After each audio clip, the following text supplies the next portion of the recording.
Good morning, everyone. Gretchen Fleener here from paintertainment.com. It's Tuesday, it's 10 o'clock, and it's time for another tip.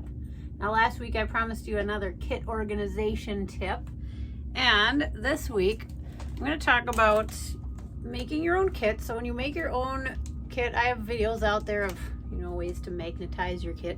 All of my paints are held in with magnets, but there's always these awkward little spaces in here. And sometimes when you're moving around, transporting your kit, you get to your job and everything's slid around. And if you're just super anal about organization like me, you want everything to stay right where you put it. So I'm going to show you a little trick that I do to keep my paints right where I want them and to fill those gaps. So I'm starting out here with a few scraps of just regular printer paper. I've cut a little larger than these gaps that I have in my kit. And then I'm just going to take the paints out around them and stick this paper underneath. And I'm going to use this to create a template.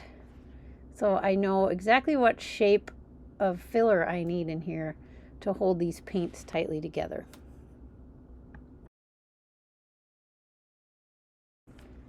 And then I'm just going to take a pen and trace that space in my kit. So now I've got this outline of the space I need to fill. And let's just do that with these other gaps in my kit while we're at it.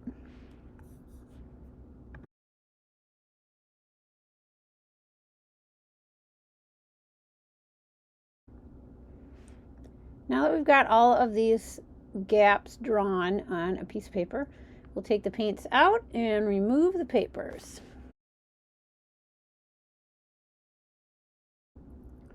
And now I'm just going to take a scissor and cut around my little template here.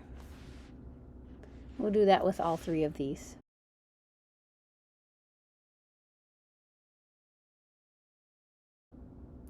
Now I have this piece of scrap foam I've just hung on to for way too long in case I would need it one day, and now I'm going to use it.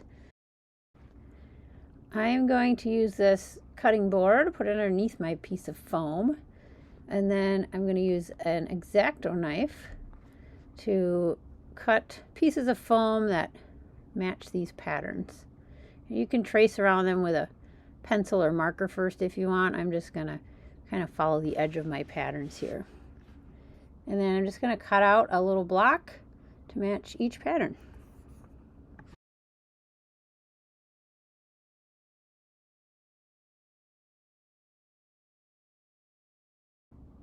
Now my kit is all magnetized, so I'm going to add magnets to these. I have this magnet I got at a thrift store I can reuse here, just glue on. You can also get adhesive back magnet strips, but whatever your preferred magnet of choice is, just cut it to fit and glue it on the back of each of these blocks.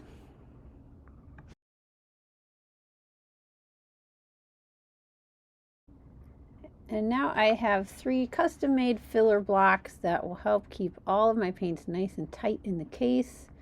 They are super cheap and easy to make, and if I ever change the configuration of my kit, I can just make some new ones. Nothing's moving anywhere in this kit. I hope this helps you to customize your kit and make everything stay put right where you want it. If you have any great tips for organizing your kit, please share them. I'd love to share some of your own tips. I love learning from each other. And of course, I'll give you credit as well. Hope you have a great start to your new year. Happy painting!